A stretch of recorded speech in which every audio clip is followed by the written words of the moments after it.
The transport ship Meridian's Edge drifted through the void between star systems, its cargo holds filled with the most dangerous collection of beings the galaxy had ever seen assembled in one place.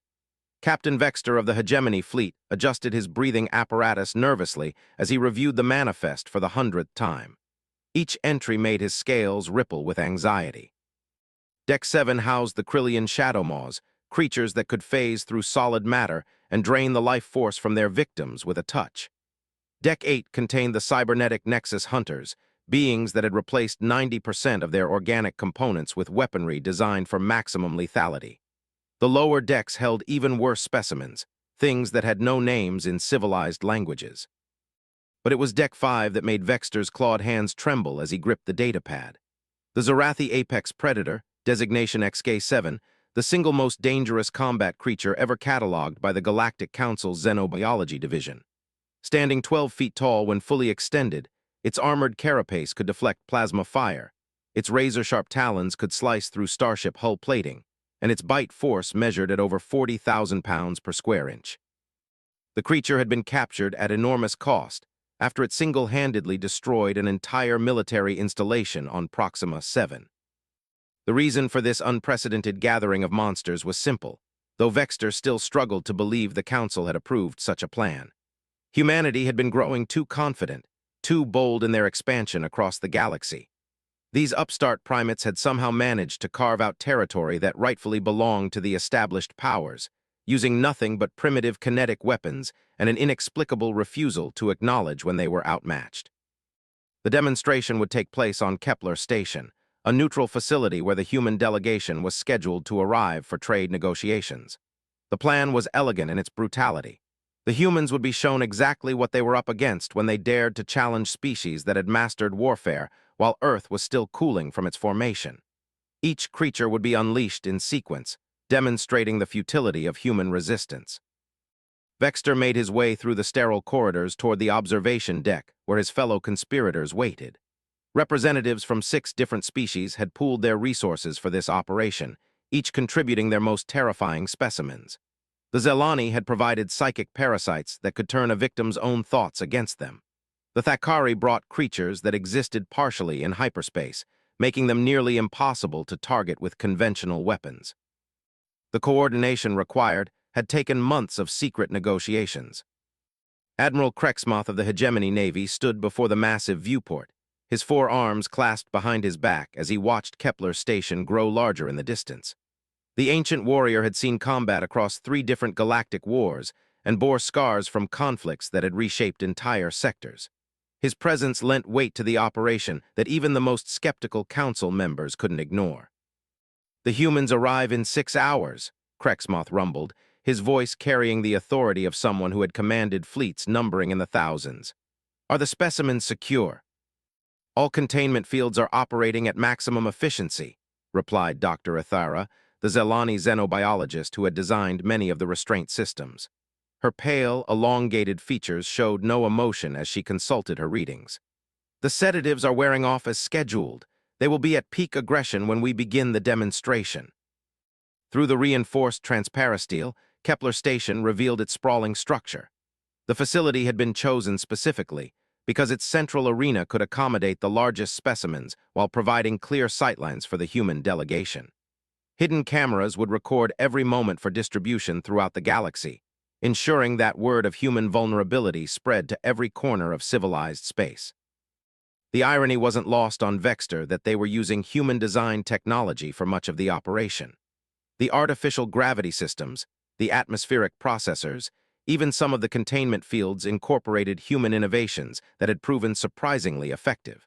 But engineering prowess meant nothing when faced with pure biological terror, and that was a lesson the humans were about to learn in the most visceral way possible. As the hours passed, the conspirators made their final preparations. Each species delegate reviewed the capabilities of their contributed specimens, sharing tactical data and behavioral patterns. The Zorathi Apex Predator remained the centerpiece of the demonstration, a creature so perfectly evolved for killing that even its creators had struggled to control it. The fact that it had been bred specifically for combat against armored opponents made it ideal for this purpose. Communications from Kepler Station confirmed that the human delegation had arrived precisely on schedule. 3 individuals, just as intelligence reports had predicted. The humans had a peculiar habit of sending small negotiating teams rather than the massive entourages favored by most galactic powers. It was yet another sign of their naive understanding of how the galaxy truly worked. Captain Sarah Chen of the Terran Diplomatic Corps led the human delegation, accompanied by Dr. Marcus Webb, a xenobiology specialist, and Lieutenant Julia Reeves, their security advisor. The 3 humans moved through Kepler Station's corridors with the casual confidence that had so infuriated the established powers. They showed no signs of fear or even appropriate caution, despite being surrounded by representatives of species that could annihilate their homeworld without significant effort. The arena had been prepared with meticulous attention to detail. Multiple exit points ensured that the non-human observers could retreat to safety if needed, while the center platform provided an ideal killing ground. Atmospheric composition had been adjusted to optimal levels for each specimen, ensuring they would perform at their absolute peak when released. As the demonstration began, each species representative took their turn explaining what the humans were about to witness. The scientific data was overwhelming, the biological specifications designed to crush any hope of resistance. Bite forces measured in tons, movement speeds that exceeded human reaction time, sensory capabilities that could track targets through solid barriers, all presented with clinical precision. The first creatures were released according to schedule, each one more terrifying than the last. The humans watched with what appeared to be polite interest, occasionally asking technical questions that demonstrated their understanding of the biological principles involved. Their calm demeanor only served to increase the frustration of their hosts, who had expected immediate capitulation in the face of such overwhelming force. But it was when the final containment field deactivated that the true test would begin. The Zorathi apex predator represented the absolute pinnacle of biological weapons development, a creature that had never known defeat in combat. Its release would mark the moment when human confidence finally shattered against the reality of galactic power structures. The arena fell silent as the massive creature emerged from its holding chamber, its armored hide gleaming under the artificial lighting.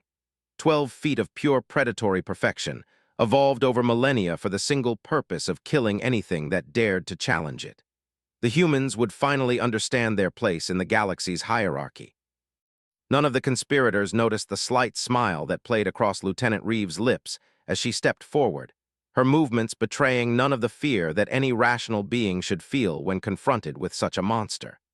The demonstration was about to take a turn that would reshape everyone's understanding of what it truly meant to be human. The Zorathi apex predator uncoiled itself from the transport container with fluid grace, its massive form casting shadows across the arena floor. Every movement spoke of lethal purpose, from the way its talons gripped the metal plating to the subtle shift of its sensor arrays as it catalogued potential threats. The creature had been engineered by the Zorathi Empire's finest biomancers, each aspect of its anatomy refined through countless generations of selective breeding and genetic manipulation. Dr. Ithara activated her recording equipment, ensuring that every moment of the coming slaughter would be preserved for analysis. The psychological impact on human colonies would be immeasurable when footage of their supposed protectors being torn apart reached the outer territories. Already, she could see the fear responses beginning in several of the smaller species' representatives, their instinctive recognition of an apex predator triggering ancient survival mechanisms.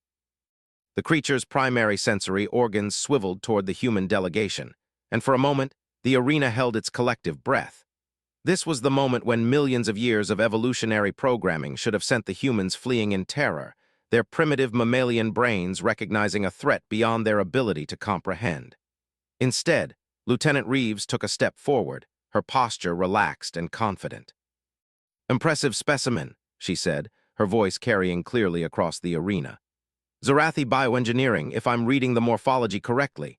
Third-generation apex strain, probably enhanced with synthetic musculature and reinforced skeletal structure." Admiral Krexmoth's 4 arms tensed in surprise. The human was analyzing the creature as if it were a museum display rather than an instrument of destruction.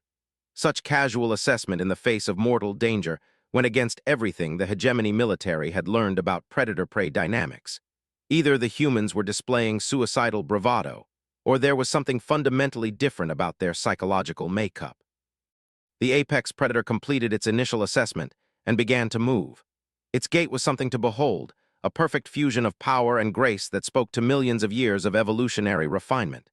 Each step was calculated for maximum efficiency, the creature's weight distribution shifting seamlessly as it accelerated toward what it had identified as the primary threat. The sound of its talons against the arena floor created a rhythm like metallic thunder. Lieutenant Reeves watched the approach with the sort of clinical interest that a professional might show when observing a particularly complex piece of machinery. Her breathing remained steady, her heart rate unchanged from baseline readings the hidden sensors were collecting. Dr. Webb had pulled out a portable scanner and was taking readings of the creature's electromagnetic signature, apparently more interested in data collection than personal safety. "Julia," Captain Chen said quietly, "are you sure about this?" "Completely," Reeves replied without taking her eyes off the approaching predator. "Standard apex behavior pattern just scaled up for size and enhanced reflexes. The fundamentals are the same." The creature reached attack range and launched itself forward with devastating speed. Its massive frame moved with the fluid precision of a perfect killing machine, talons extended to rend flesh from bone, jaw opening to reveal rows of serrated teeth designed to crush starship armor. The assembled delegates held their breath, anticipating the inevitable moment when human arrogance would meet biological reality. Lieutenant Reeves moved. Her response wasn't the desperate scrambling that anyone would have expected from a creature facing certain death. Instead, she stepped into the attack with the fluid grace of someone who had faced similar challenges countless times before. Her timing was absolutely perfect, arriving at exactly the right moment to intercept the creature's charge at the optimal angle. The apex predator's massive jaws snapped shut on empty air as Reeves slipped past its primary attack vector. In the same motion, her hands found purchase on the creature's lower mandible, her fingers locking into position with the precision of someone intimately familiar with the anatomy she was dealing with. The leverage was perfect, the technique flawless, executed with a confidence that spoke to years of training and experience. What happened next defied every law of physics and biology that the assembled delegates thought they understood. The 12-foot-tall engineered killing machine, weighing over 2 tons of muscle, bone, and armor, found itself suddenly and completely immobilized. Its jaws, capable of crushing starship hulls, were held shut by what appeared to be nothing more than human grip strength and proper leverage. The creature thrashed, its powerful limbs seeking purchase that would allow it to break free from the impossible hold. Its tail, armed with venomous spines that could penetrate most known armor materials, whipped through the air in deadly arcs.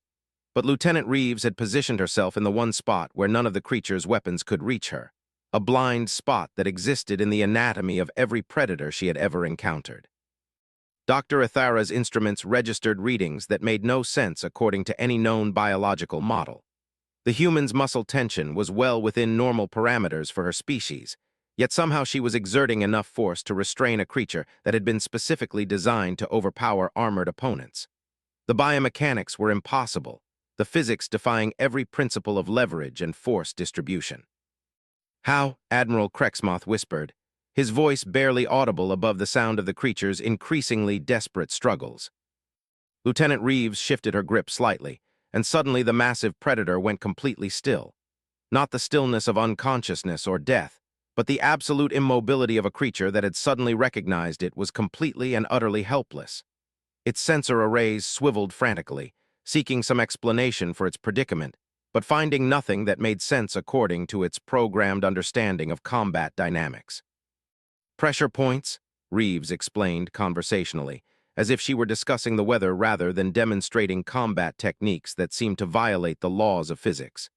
"Every biological system has them, regardless of size or evolutionary origin. The trick is understanding the underlying neural architecture." She applied what appeared to be gentle pressure with her fingertips, and the apex predator's eyes rolled back in its head. The massive creature went limp, its breathing slowing to the deep, regular rhythm of unconsciousness. In less than 30 seconds, the most dangerous biological weapon in the galaxy had been reduced to a sleeping giant, neutralized by techniques that seemed impossibly simple. The arena erupted in chaos as delegates from 6 different species tried to process what they had just witnessed. Instruments were checked and rechecked, sensor readings analyzed and reanalyzed, but the data remained consistent. A human female, weighing less than 70 kilograms and possessing no visible cybernetic enhancements, had single-handedly defeated a creature that had been specifically engineered to kill armored opponents.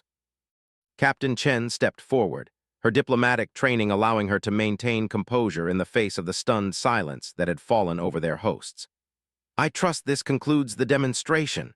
We appreciate the opportunity to examine such impressive specimens, though I should mention that our xenobiology protocols prohibit us from engaging with potentially dangerous organisms without proper safety clearances. Dr. Webb finished his scans and looked up with the expression of someone who had just made a fascinating discovery. Remarkable neural complexity. The bioengineering is quite sophisticated, though the fundamental architecture follows patterns we've seen before. I'd be interested in examining the genetic templates if you're willing to share research data. The assembled delegates stared at the humans with a mixture of awe and growing terror. If this was what a single human could accomplish with bare hands and basic knowledge, what would happen when their species decided to take a more active role in galactic affairs? The demonstration that was meant to cow humanity into submission had instead revealed a truth that would reshape the balance of power across the galaxy. Lieutenant Reeves knelt beside the unconscious apex predator and checked its vital signs with the practiced efficiency of a medical professional.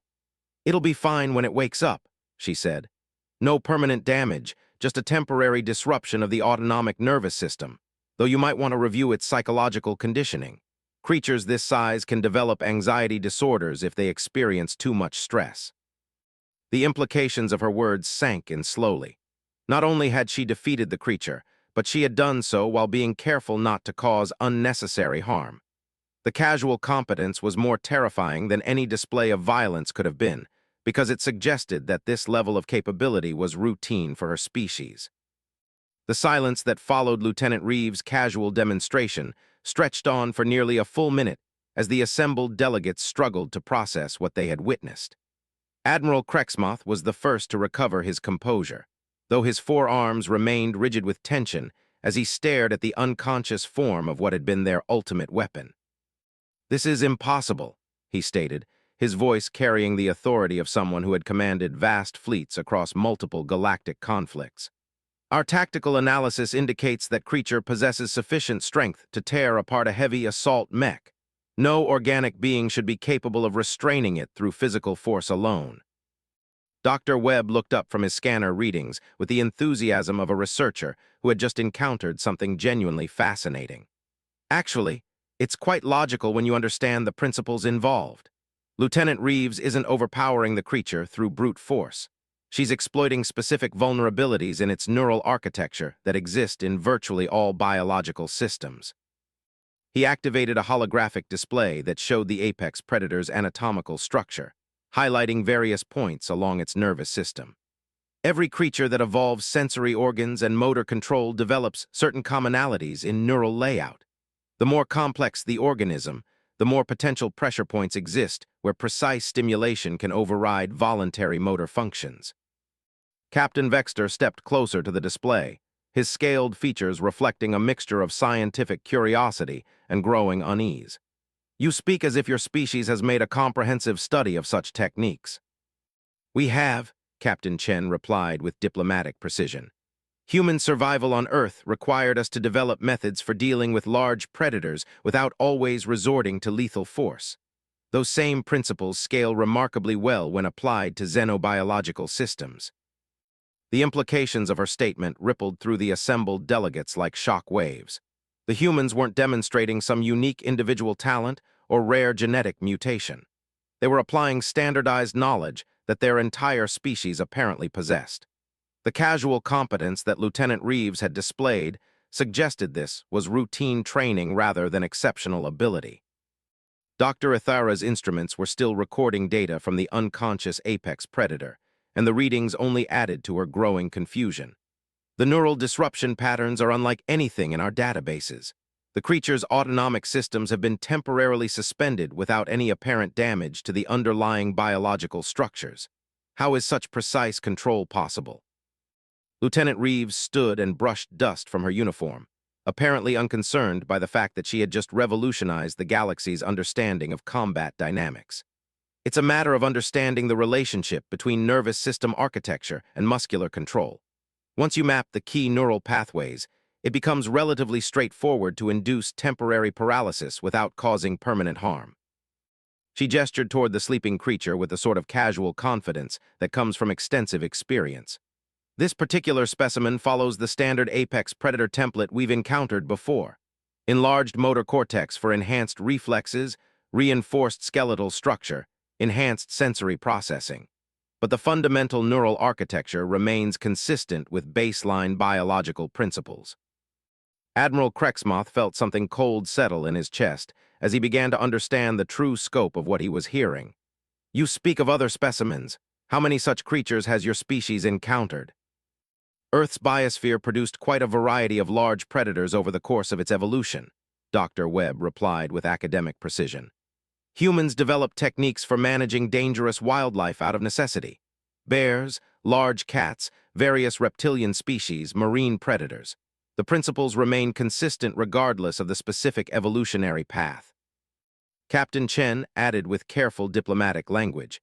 We've found that these same principles apply remarkably well to the various biological weapons we've encountered during our expansion into galactic space. Though of course we prefer to resolve conflicts through negotiation whenever possible. The phrase, biological weapons we've encountered, hung in the air like a threat, though it was delivered with such casual diplomacy that it took several moments for its full implications to register. The humans weren't just claiming theoretical knowledge. They had practical experience dealing with creatures specifically designed for warfare. Captain Vexter accessed his personal database, calling up classified intelligence reports that suddenly took on new significance. The incident at the Rigel mining facility. 3 of our enhanced Krillian shadow maws were found unconscious and unharmed after a confrontation with human security personnel. The Thakari hunting preserve breach, added another delegate, his voice growing tight with realization.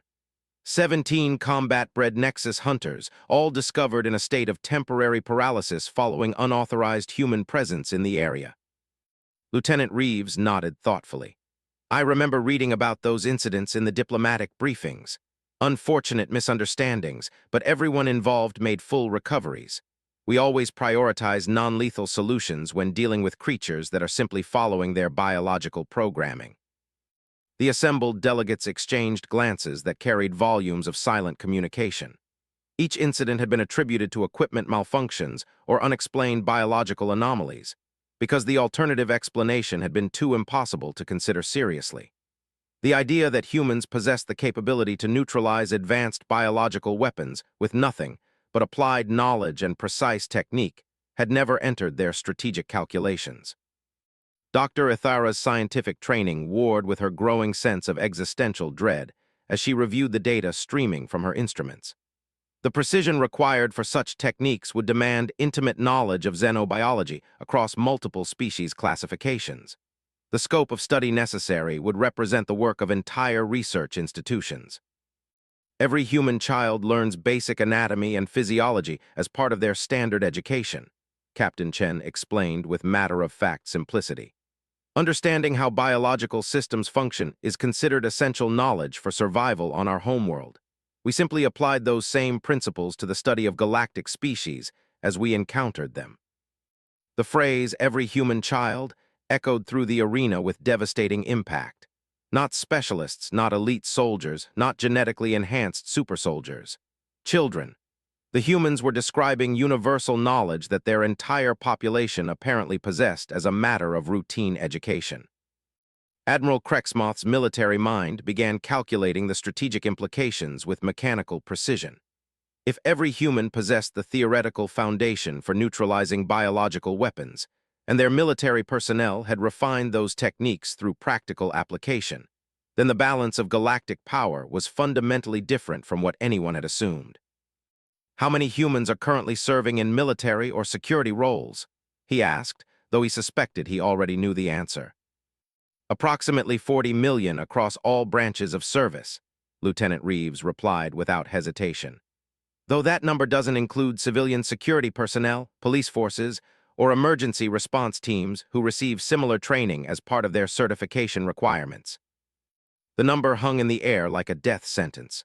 40 million individuals with demonstrated capability to neutralize the galaxy's most advanced biological weapons. The hegemony Navy's entire complement of combat personnel numbered less than 12 million, and that was spread across hundreds of star systems.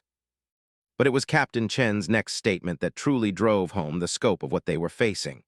Of course, those figures only represent currently active personnel. Our reserve forces and veteran populations would add considerably to those numbers, and our civilian population receives basic training in biological threat response as part of standard emergency preparedness programs. The humans weren't just describing a military capability. They were describing a species-wide adaptation that had emerged from their homeworld's biological diversity and been refined through contact with galactic civilization. Every human was potentially capable of what Lieutenant Reeves had just demonstrated, given appropriate training and experience. The apex predator stirred slightly, its autonomic systems beginning to reassert normal function as the neural disruption wore off. Lieutenant Reeves noticed the change immediately and made a subtle adjustment to her positioning, ready to respond if the creature showed signs of renewed aggression upon awakening. "It should be fully conscious within the next few minutes," she reported, "though it will probably experience some disorientation as its motor control returns to baseline function. You might want to have your handlers ready with appropriate restraint systems." The casual competence in her voice was more frightening than any threat could have been. She had neutralized their ultimate biological weapon and was now providing aftercare instructions with the same tone someone might use to discuss routine veterinary procedures. The demonstration that was meant to establish galactic dominance had instead revealed that humanity represented a threat beyond anything the established powers had imagined possible. The emergency session of the Galactic Council convened within hours of the incident at Kepler Station, though the official records would later describe it as a routine review of diplomatic protocols. In the secured chambers deep beneath the Council's primary facility, representatives from dozens of species gathered to address what many were privately calling the greatest strategic miscalculation in galactic history. Ambassador Thexmal of the Andromeden Collective called the session to order with barely concealed urgency. His 3 eyes tracked nervously between the assembled delegates as classified intelligence reports circulated through encrypted networks. "We are here to discuss the implications of recent events and their potential impact on established galactic security arrangements." The euphemistic language couldn't hide the reality that everyone in the chamber understood. The careful balance of power that had maintained relative stability for centuries was potentially obsolete, replaced by a paradigm that placed humanity at the apex of the galactic food chain. The psychological impact was devastating enough, but the strategic implications were even worse. Admiral Krexmoth stood to address the assembly, his 4 arms gesturing with the precision that had made him legendary in military circles. "Our analysis indicates that the demonstrated capabilities represent standardized training rather than exceptional individual ability. If this assessment is accurate, then current threat projections for human military potential require complete revision."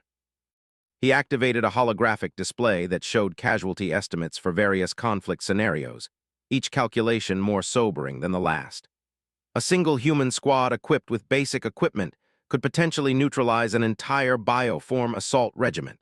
Traditional siege warfare becomes meaningless when the defenders possess the capability to incapacitate attacking forces without sustaining significant losses. Dr. Veloth of the Centauri Research Institute had spent the past 18 hours analyzing every piece of available data about human capabilities, and his findings painted a picture that challenged fundamental assumptions about biological limitations.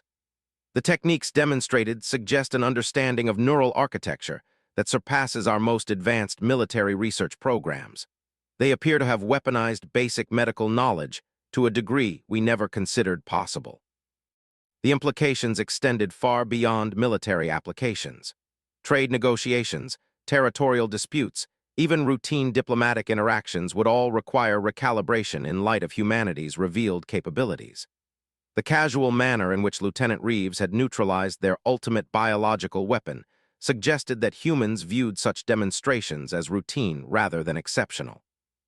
Representative Zyxara of the Silicon hegemony raised a concern that had been troubling many of the assembled delegates. Our intelligence services report that human expansion has accelerated significantly over the past decade. Previously attributed to superior logistics and manufacturing capabilities, these territorial gains now appear to have been supported by military advantages we failed to recognize. The data was undeniable. Human colonies had been established in sectors that other species considered too dangerous for permanent settlement, often in direct proximity to hostile xenobiological environments. What had been interpreted as reckless overconfidence now looked like calculated expansion by a species that possessed capabilities their neighbors had never suspected. Captain Vexter stood to share his analysis of the transport operation that had led to this revelation. Our assessment of human technological capabilities was accurate within acceptable parameters. Their starships, weapon systems, and manufacturing infrastructure operate within expected baseline ranges for their level of development. The critical error was in evaluating their biological capabilities. He gestured toward a detailed breakdown of human physiology that had been compiled from medical exchanges and diplomatic interactions. Standard xenobiological analysis classified humans as a Category 7 intelligence species with minimal physical enhancement potential. No indicators suggested they possessed capabilities beyond baseline mammalian norms. The classification system itself was coming under scrutiny, as researchers realized that their evaluation criteria had failed to account for learned capabilities that could transcend apparent biological limitations. The humans had somehow developed techniques that allowed them to leverage knowledge and training to achieve results that seemed to violate the established laws of physics and biology. Dr. Ithara had spent the journey back to Council space analyzing sensor data from the arena demonstration, and her findings were disturbing on multiple levels. The neural disruption achieved by the human operative required precision that our most advanced cybernetic enhancement systems cannot reliably duplicate. She was manipulating individual nerve pathways with accuracy measured in micrometers. The technical specifications were staggering. The level of control demonstrated suggested that humans possessed sensory capabilities far beyond what their apparent anatomy should allow.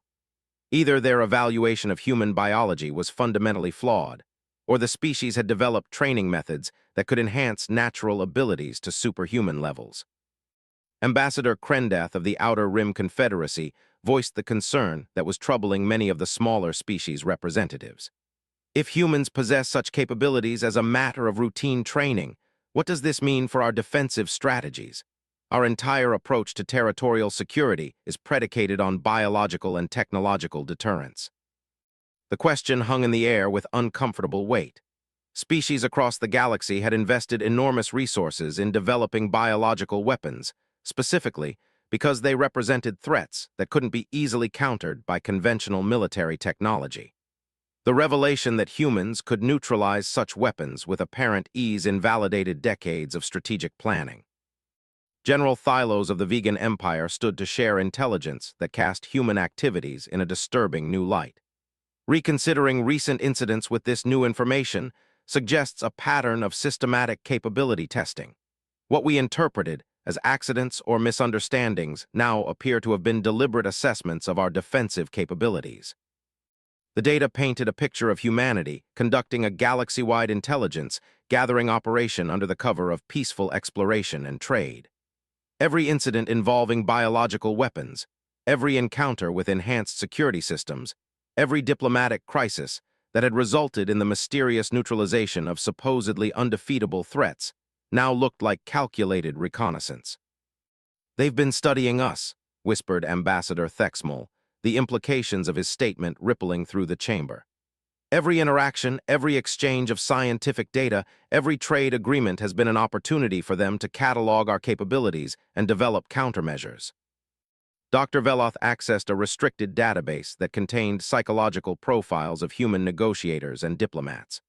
Review of communication patterns suggests high levels of strategic coordination. Their negotiating positions consistently reflect knowledge of capabilities and weaknesses that should have been classified beyond their access level. The humans hadn't just been lucky or naturally gifted. They had been conducting systematic intelligence operations while maintaining the facade of being a primitive species struggling to find their place in galactic civilization. The scale of the deception was breathtaking in its audacity and effectiveness. Representative Zyxara called up tactical assessments that military planners had dismissed as impossible scenarios. If we accept that human capabilities have been deliberately understated, then their current territorial holdings represent a significantly more defensible position than our models indicated. They haven't been expanding randomly. They've been securing strategically optimal positions. The pattern was clear once viewed through the lens of superior intelligence and capability. Human colonies were positioned to control key hyperspace routes, resource extraction sites, and defensive choke points. What had appeared to be haphazard expansion by an opportunistic species now looked like the methodical positioning of a military force preparing for long-term strategic dominance. Admiral Krexmoth reviewed classified assessments of human industrial capacity with growing concern. Our economic intelligence indicates that their manufacturing capabilities are already approaching parity with established industrial powers. If their military capabilities exceed our projections by similar margins, then the balance of galactic power may have already shifted decisively. The chamber fell silent as the assembled delegates contemplated a reality that none of them had been prepared to face. Humanity wasn't struggling to find their place in galactic civilization. They were systematically positioning themselves to dominate it, and they had been doing so while convincing everyone else that they represented no significant threat. The demonstration at Kepler Station hadn't been a revelation of hidden capabilities. It had been a declaration that the time for concealment was over, and humanity was ready to reveal their true position in the galactic hierarchy. 3 months after the incident at Kepler Station, the galaxy looked fundamentally different from the perspective of every non-human species. Trade agreements that had favored established powers for centuries were being renegotiated under new terms that reflected humanity's revealed capabilities. Territorial disputes that had simmered for decades were being resolved with unprecedented speed, as species discovered that military pressure was no longer a viable option against human interests. Captain Sarah Chen stood in the observation deck of the newly commissioned human diplomatic vessel Prometheus Dawn Asterisk, watching as yet another delegation requested formal audience to discuss mutual cooperation agreements. The ship itself was a statement of intent, its design incorporating technologies that human engineers had supposedly been struggling to master just months earlier. The revelation of their true capabilities had eliminated the need for such pretense. The Hegemony Council has agreed to our territorial proposals, reported Ambassador Williams as he reviewed the latest diplomatic correspondence. Full recognition of human claims in the Orion Arm, along with exclusive mining rights in the Centauri sector. They've also agreed to share their gravitational manipulation technology as part of the new trade framework. The transformation had been remarkable in its speed and scope. Species that had viewed humanity as primitive upstarts were now competing to offer the most favorable terms for alliance and cooperation. The psychological impact of Lieutenant Reeves' demonstration had rippled through galactic civilization like a shock wave, forcing a complete reevaluation of human capabilities and intentions. Dr. Webb entered the observation deck, carrying a tablet filled with research requests from across the galaxy. The Andromeden Collective wants to establish a joint xenobiology program. The Vegan Empire is offering access to their enhanced genetics databases. Even the Silicon Hegemony is proposing technological exchanges that they've never offered to organic species before. The irony wasn't lost on any of them that the same capabilities which had been developed for defensive purposes on Earth were now serving as the foundation for unprecedented scientific cooperation. Species that had hoarded their knowledge for millennia were suddenly eager to share their most closely guarded secrets in exchange for access to human biological expertise. Lieutenant Reeves joined them at the viewport, her expression thoughtful as she watched the steady stream of diplomatic vessels approaching the station. "I've been reviewing the incident reports from across human space. Apparently, our security personnel have been having similar encounters for years. We just never realized that other species considered our standard response protocols to be impossible." The revelation had prompted a comprehensive review of human expansion activities, and the results painted a picture that even their own leadership found surprising. Human colonies had been successfully defending themselves against biological threats that other species considered absolutely lethal, using techniques that were taught in basic survival courses and considered routine knowledge. The interesting part is that we never intended to conceal our capabilities, Captain Chen observed. We simply approached each situation using the methods we considered most appropriate. The fact that other species couldn't duplicate our results never occurred to us as significant. The fundamental difference in perspective had created a gap in understanding that persisted for decades. Humans had assumed that their techniques were universal knowledge that any intelligent species would develop, while the galactic community had assumed that their biological weapons represented insurmountable challenges to organic opponents. Ambassador Williams pulled up a strategic analysis that showed the new political landscape taking shape across the galaxy. Intelligence indicates that several species are attempting to reverse engineer our techniques through intensive study of human physiology and training methods. Early reports suggest limited success, though they're making progress in understanding the theoretical foundations. The attempts at replication had led to a renaissance in xenobiological research, as species struggled to understand how humans had achieved results that their own scientists considered impossible. The process was revealing fundamental gaps in galactic understanding of neural architecture and biological manipulation that would take decades to address. Dr. Webb had been corresponding with research teams across the galaxy who were trying to develop their own versions of human techniques. The Zelani Research Institute has achieved temporary motor paralysis in test subjects, though their success rate is less than 12% and requires cybernetic enhancement to maintain the necessary precision. The Thakari military is reporting similar results with their enhanced soldier programs. The technological gap was becoming apparent as other species discovered that human capabilities weren't just a matter of knowledge, but of training regimens that had been developed over millennia of evolution on a world filled with large predators. The combination of biological adaptation and learned technique couldn't be easily replicated by species that had evolved in different environments. Lieutenant Reeves accessed her personal files and pulled up training records that illustrated the scope of human preparation for biological threats. Standard colonial security training includes scenarios for dealing with 47 different categories of hostile xenobiological threats. Most of our techniques were developed by analyzing the neural architecture of Earth species and extrapolating the principles to alien biology. The systematic approach had given humanity an advantage that other species were only beginning to appreciate. While the galactic community had focused on developing more powerful biological weapons, humans had been developing increasingly sophisticated methods for neutralizing any biological threat they might encounter. Captain Chen received a priority communication from Earth Command that brought news of the latest diplomatic developments. The Galactic Council has formally recognized human territorial claims and voted to establish a new security framework based on non-lethal conflict resolution. They're requesting that we provide training assistance to help other species develop similar capabilities. The request represented a complete reversal of galactic power dynamics. The same council that had attempted to intimidate humanity into submission was now asking for their help in developing defensive capabilities. The transformation from perceived weakness to acknowledged dominance had taken less than 6 months. There's also been a formal apology from the Hegemony Navy, Chen continued, reading from the official communication. Admiral Krexmoth has personally requested a meeting to discuss joint training exercises and technological cooperation. He's apparently quite interested in learning our approach to biological threat assessment. Ambassador Williams laughed quietly as he reviewed the list of formal requests for human military advisors. 43 different species have submitted requests for security consultation services.